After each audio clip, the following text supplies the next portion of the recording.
Sementara itu, setelah rencana Arsi gagal, seluruh perusahaan Geraldine mulai memperlakukannya seperti lelucon. Kemanapun dia pergi, orang-orang akan menunjuk dan menertawakannya.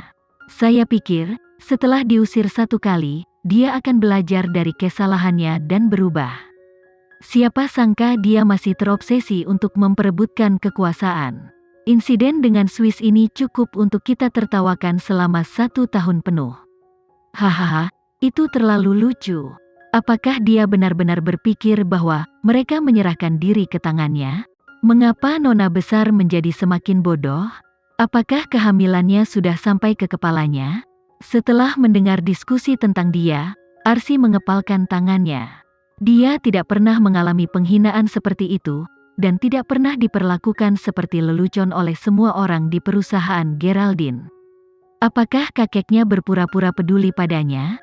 Arsi sekali lagi mengangkat teleponnya dan mencoba menelepon kakek Arifin. Kali ini, teleponnya aktif dan dia benar-benar tersambung. Kakek, oh, Arsi, ada apa? Kakek Arifin bertanya, meskipun dia tahu apa yang sedang terjadi. Mengapa kamu menyerahkan perusahaan Geraldine kepada orang lain? Apakah aku belum bekerja cukup keras? Arsi bertanya, aku tahu aku pernah menyakitimu, tapi sekarang aku sudah berubah. Kenapa kamu tidak memberiku kesempatan? Berubah dan menjadi lebih buruk? Arsi, kakek saat ini berada di Swiss dan tidak bisa mendengar dengan jelas apa yang kamu katakan. Mari kita bicara ketika aku kembali. Kakek, Arsi tidak punya tempat untuk melampiaskannya, jadi dia akhirnya menelepon keluarga Giandra. Bu, saya tidak diberi posisi penjabat CEO di rapat dewan. Apa yang telah terjadi? Ibu Linda berteriak dengan marah.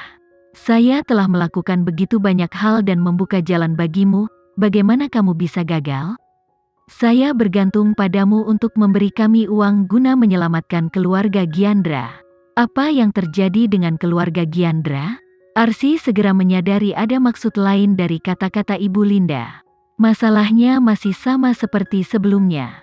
Baik suamimu maupun suamiku saat ini sedang diselidiki, dan aku tidak yakin apakah mereka bisa melewati rintangan ini. Semuanya baik-baik saja sampai mereka tiba-tiba terungkap karena mengirimkan barang terlarang. Mungkin, Ibu Linda tidak akan pernah mengetahui siapa yang memberitahu penyelidikan tersebut. Sama seperti dia tidak akan pernah mengetahui bahwa orang-orang tahu bagaimana dia mengajari Arsi untuk mengangkat rahim Alexa. Apakah mereka akan melewati rintangan ini? Tidak ada gunanya memikirkan hal itu jelas tidak. Siapa yang menyuruh mereka menyakiti istri dan anak Kenzi? Apa yang harus aku lakukan sekarang? Arsi, keluarga Giandra saat ini sedang mengalami krisis.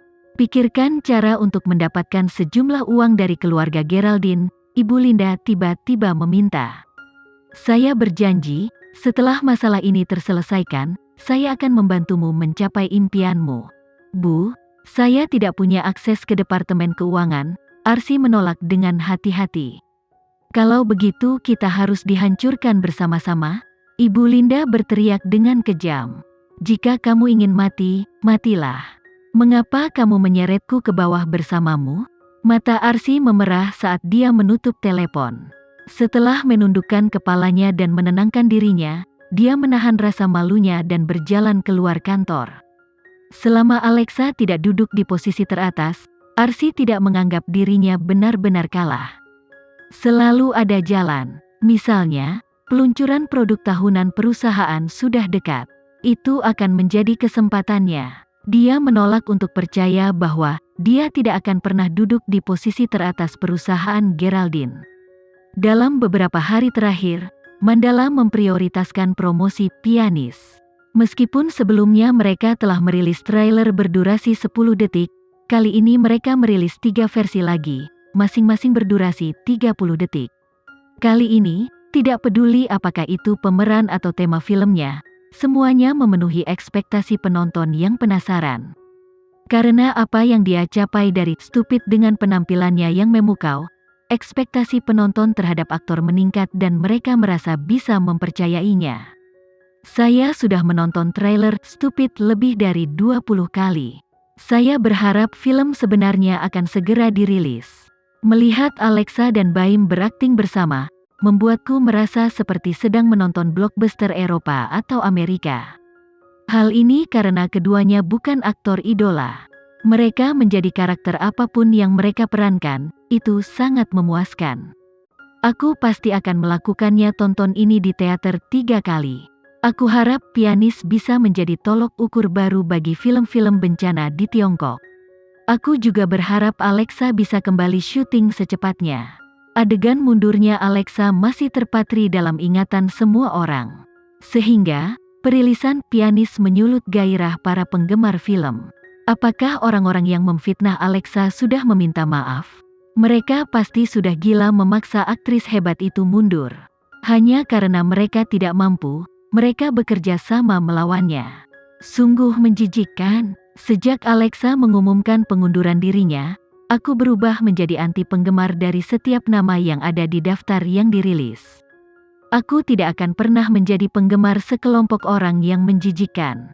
Pada akhirnya, Pianis dikonfirmasi untuk tanggal 6 Desember. Situasi seperti ini di mana sebuah film menjadi hit, bahkan sebelum dirilis bukanlah hal yang tidak pernah terjadi. Misalnya, banyak film Hollywood yang kerap terjual abis pada malam pembukaannya, namun, Pianis sebenarnya sebanding. Dalam keadaan seperti ini, pendistribusian film tidak perlu mengambil langkah-langkah yang diperhitungkan seperti stupid. Lagi pula, bahkan tanpa Alexa, Baim sudah cukup menjamin penjualan tiket. Karena situasi inilah Arsy mengembangkan kesalahpahaman. Dia percaya bahwa Alexa masih fokus sepenuhnya pada industri hiburan dan tidak tertarik pada perusahaan Tang. Tapi, semakin terkenalnya Alexa, Arsy semakin iri. Mereka berdua berasal dari keluarga Geraldine, tetapi mengapa Alexa menerima begitu banyak cinta dan pemujaan? Ini hanya membuat Arsy semakin kejam. Pada saat ini, Arsy menerima undangan lain dari pemegang saham berusia 30 tahun yang sebelumnya menawarkan bantuannya. Dia pikir pria itu masih mengejek dan menggodanya. Tapi, ketika pria itu bertanya apakah dia ingin menang, hatinya mengikuti kata-kata ini ke jurang yang dalam, dipimpin oleh keinginannya. Jadi, dia menerima undangan itu. Jam 3 sore, kantor CEO Mandala. Kenzi sedang mengerjakan beberapa urusan bisnis, sementara Gilang berdiri di sampingnya melaporkan tentang keluarga Giandra. Berita tentang keluarga Giandra yang sedang diselidiki telah dirilis. Berita tersebut seharusnya tidak dapat bertahan hingga akhir bulan ini. Aku ingin melihat mereka bangkrut, cibir Kenzi. Jangan khawatir, Tuan, Gilang menjamin, memberi isyarat agar Kenzi bersantai.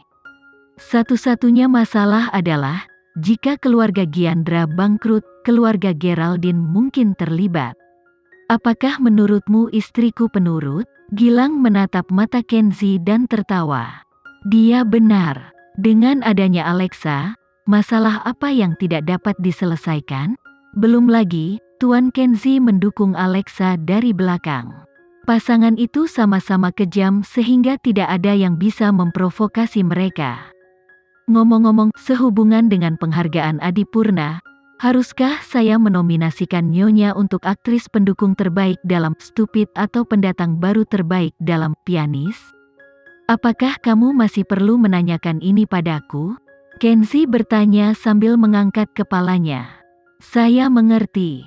Kenzi selalu mengutamakan Alexa. Jadi, untuk nominasi penghargaan Adipurna, tentu saja dia ingin membantunya meraih penghargaan pendatang baru terbaik. Meskipun penampilan Alexa dalam Stupid juga spektakuler, dia hanyalah karakter pendukung. Jadi, meskipun itu sangat berarti baginya, dia berharap dapat membantunya mencapai yang terbaik. Malam itu, cuacanya dingin dan berangin. Kenzi tiba di rumah menggigil kedinginan, dan menemukan Alexa duduk di dalam ruang belajar sambil menopang kepalanya dengan satu tangan saat dia duduk berpikir keras. Begitu Kenzi terlihat, Alexa tampak terkejut. Ekspresi ketergantungannya yang sesaat membuat suasana hati Kenzi segera menjadi cerah. Ini adalah Alexa yang dengan senang hati dia korbankan nyawanya. Kamu akhirnya sampai di rumah. Kesulitan apa yang kamu temui? Kenzi segera berjalan mendekat dan memeluknya. Sekian dulu ya video kali ini, kita lanjutkan lagi videonya di lain waktu. Oh iya, bagaimana menurut kalian? Semoga bisa sedikit menghibur kalian semua. Untuk teman-teman yang baru nonton jangan lupa subscribe ya hehehe. Dan kalau teman-teman ada yang ingin gabung langganan bisa langsung gabung saja untuk dapat fitur yang menarik dan sedikit membantu Mimin. Terima kasih banyak sudah menonton, sampai jumpa lagi, bye bye bye.